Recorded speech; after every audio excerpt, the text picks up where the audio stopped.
Қайырлы күн достар, бүгін біз сіздермен робототехника наборы Lego EVO3 наборымен таныстыратын боламыз.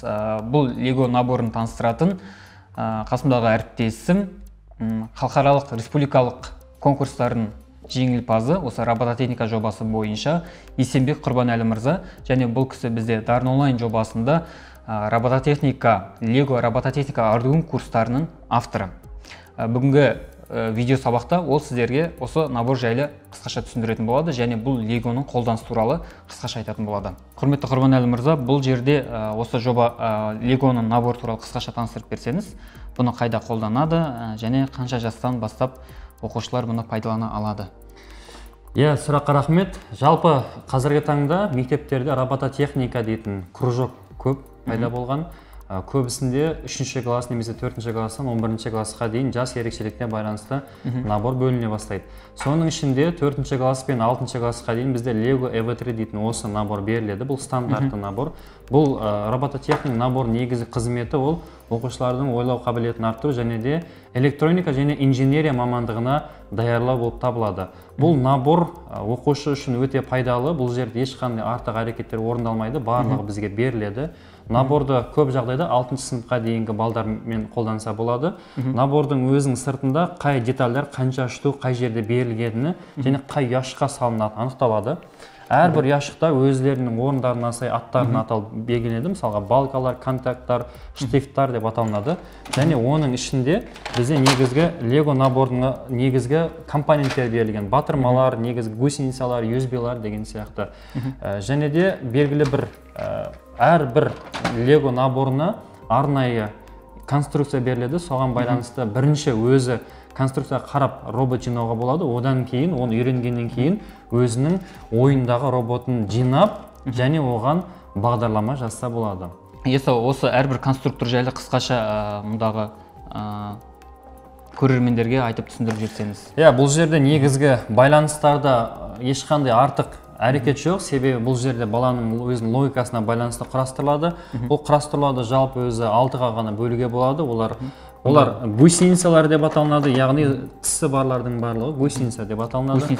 Одан кейін байланыстыратын тіректердің бәрін балка деп айтады. Одан кейін балка мен балканы байланыстыратын бізде коннект немесе штифт деп аталынады. Осы арқылы қалаған роботтарды құрастыруға болады. Конструкторда жалпы осы ғана бөліктер бар. Және де байланыстар ретінде бұрыштарды алуға болады. 90 градусқа бұрып роботтар жасауға болады, немесе 360 градусқа жасайтын конструктор болады. Бұл негізгі конструктор сыртқы байланыстарға қата тоқтаудың қажеті жоқ. Негізгі ол Lego EV3-ның негізгі компоненттері. Мысалға ол Lego EV3-дің негізгі миы, немесе бұндайды микрокомпьютер дейді, мини компьютер дейді. Біз көп жағдайда блок деп атаймыз.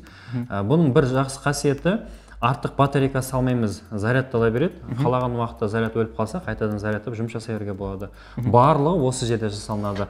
Бұл болмайтын болса, мына әрекеттің барлығы жұмыс жасамайды. Жалпы енді бұны 6 жастан, 7 жастан бастап балалар өздері конструкторына қарап құрастыра берсе болады. Сіздер мысалы осыған курс жүргізген кезде 0-ден бастап үйретесіздер? 0-ден бастап, жалпы набормен танысамыз, одан кейін главный блокпен, әрбір компоненттермен, мысалға батырма күнделікті өмірде қолданып жүрген. Осы батырма арқылы, мысалы машина жасап, батырманы бассақ, машина бір әрекет жасайды. Машинаны жалғастыратын сервомотор немесе есікті ашқан кезде, бір затты ұстап көтерген кезде осы сервомотор қолданылады. Одан кейін машинаның бұрылысына жауап беретін бізде гироскопиялық датчик бар, яғни машина белгілі градусқа нақты бұрылсын, есіктен шығу үшін деген сияқты. Одан кейін батырма бізде екеуі беріледі. Кез келген сырттағы әсерге байланысты тұс ажыратуға болады. Мысалға, кемпір қосақтағы 7 түсті анықтайтын бір ғана датчик бар. Осы арқылы біз тұс анықтаймыз. Тұс анықтау арқылы біз кез келген жобаларда түске байланысты әрекеттер орындасақ болады. Одан кейін негізгі машинаның жүріп тұруына, роботтың қимылына бізде мотор жауап береді. Бұл мотор бізде екеу болып келеді, оң жақ мотор, сол жақ моторға. Және қашықтықты көру үшін бізде ультразвуковой сенсор қолданылады. Сол арқылы жалпы осылардың барлығын біріктіру арқылы біз қалаған роботын жасауға болады. Бірақ роботтың негізгі датчиктерін қосу үшін біз жаңағы коннекторды байланыстырушылар, штифттер қолданамыз. Және әрлеу үшін қанаттар беруге болады. Мотордың орнына негізі вездеход деп айтады, гусеницалар қоюға болады. Яғни кез келген жерде ауылда көріп жүрген комбайндар комбайндағы сияқты гусеницалардың орында дөңгелектің орнына гусеницалар қолдануға болады. Және де моторлармен негізгі Lego EV3 мен байланысу үшін кәдімгі біздегі интернеттегі қолданатын LAN сымы сияқты өзің байланысатын коннектор болады. Мысалға түз датчигін қолданатын болса, бір жағын сенсорға, екінші жағын Легоның кез келген портына жалғаймыз. Қазіргі түрі онша болмағанымен байланыстар қолдану арқылы осыған бір түр беруге болады мысалға. Менде енді келесі сізге сұрақ болып тұр. Осы наборды оқушы қанша уақытта меңгере алады? Оған бір арнайы осынша сабақ керек дегендей жоспар болады ма? Бір өзі меңгеріп бір жоба жасай алатындай деңгейге жету үшін. Болады. Ең бірінші осы негізі Легомен танысса, одан кейін әрбір сенсорымен жеке-жеке танысса, одан кейін сенсорлардың бір-бірімен біріктірілгенін, одан кейін арнайы осы Lego EV3 наборының өзінің берген конструкторына қарап, робот жинап үйренетін болса, қайсысын қалай байланыстыру керек. Шамамен 30 сабақты көретін болса, әрқайсысы максимум 10 минутты құрайтын 30 сабақ көретін болса, кез келген жағдайда өзінің қалаған роботын жинай алады. Минимум сол 30 сабақты көрген жақсы. Баланың қызығушылығына байланысты бұл жерде. Баланың қызығушылығына байланысты. Бұл жерде фантазияға байланысты сосын. Бұл наборлардың енді бағасы қанша тұрады? Біздің Қазақстанда бұған қолжетімді ма? Бағасы стандартты 150-ден басталады, бірақ қазіргі таңда кез келген мектепте кемінде осындай набордан 5 немесе 6 немесе 10 данасы болады әрбірінде. Яғни бала 3-4 бірігіп видеоны тамашалау арқылы өзінің роботын жинай алады, бұл наборды сатып алмай. Бұл баланың енді жаңа 6-7 жастан бастап дедік қой, ойлау қабілетін жақсы дамытады. Жалпы технологияға, техникаға деген болашақта қызығушылығы бар оқушылар болса, соған жақсы әсер етеді. Өте қатты жақсы етеді.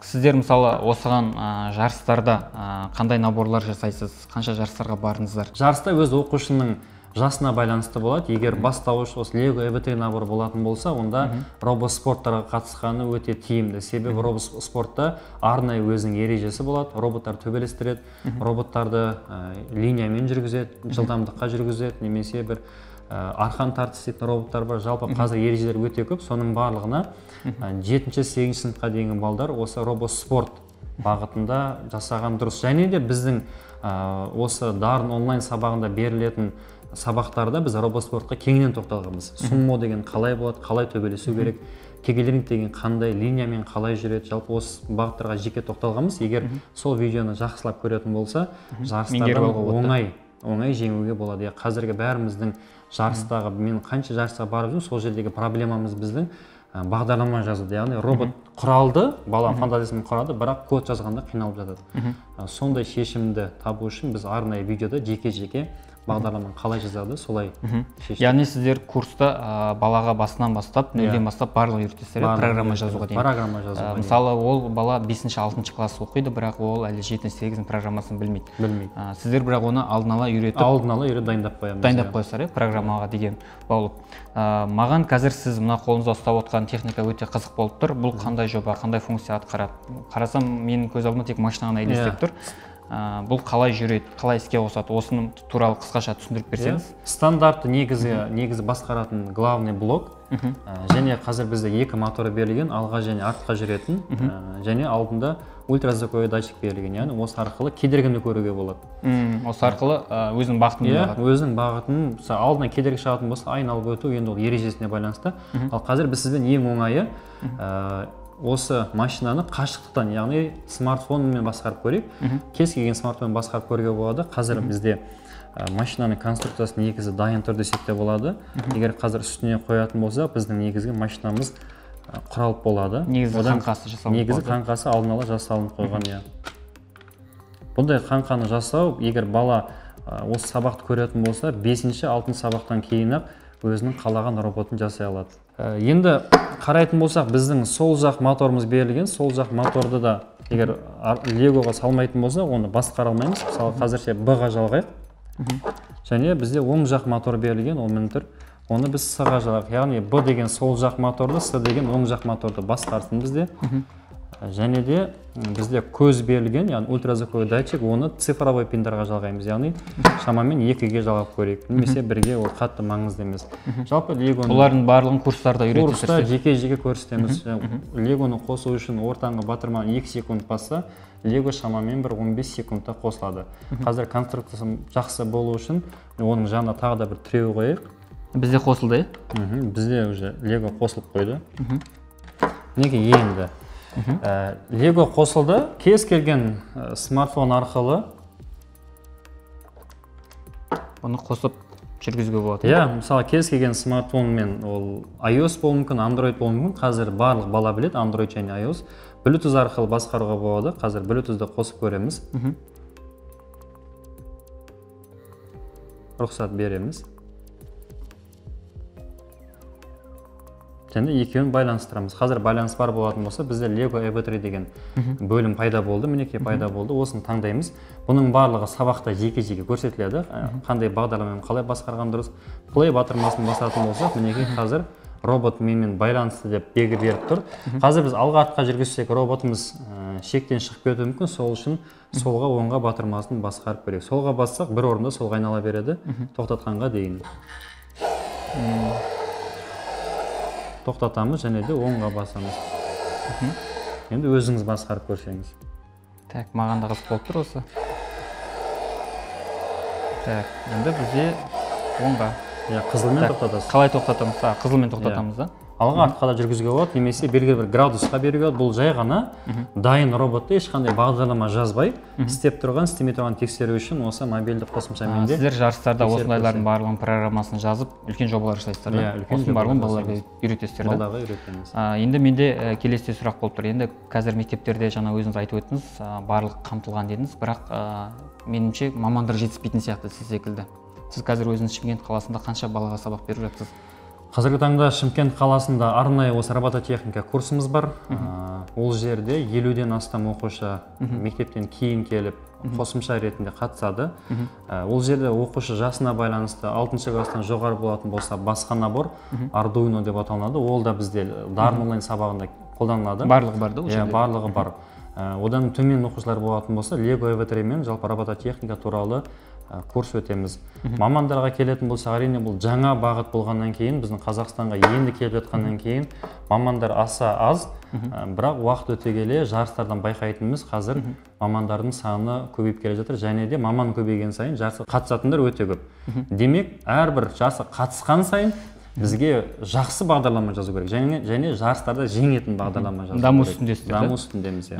Так, енді онда мұнда көріп отқан құрметті ата-аналар, оқушылар, достар, егер де сіздер осындай робот жасап үйренгілеріңіз келсе, меңгергілеріңіз келсе, болашақта бір технология деген қызығушылықтарыңыз пайда болып жатса, енді қазір айтып өттік, мектептерде кейбір мамандар жетіспей жатса, онда сізге қазіргі уақытта интернетіңіз және қолыңызда софтыңыз немесе компьютеріңіз болса, Дарын онлайн порталынан Құрбанәлі ағайдың сабақтарын көре аласыз. Ол жерде Arduino'нан бізде 120 сабақ түсірілді ғой деймін. 120 сабақ және Легодан бізде 35-40-қа жоқ сабақ бар.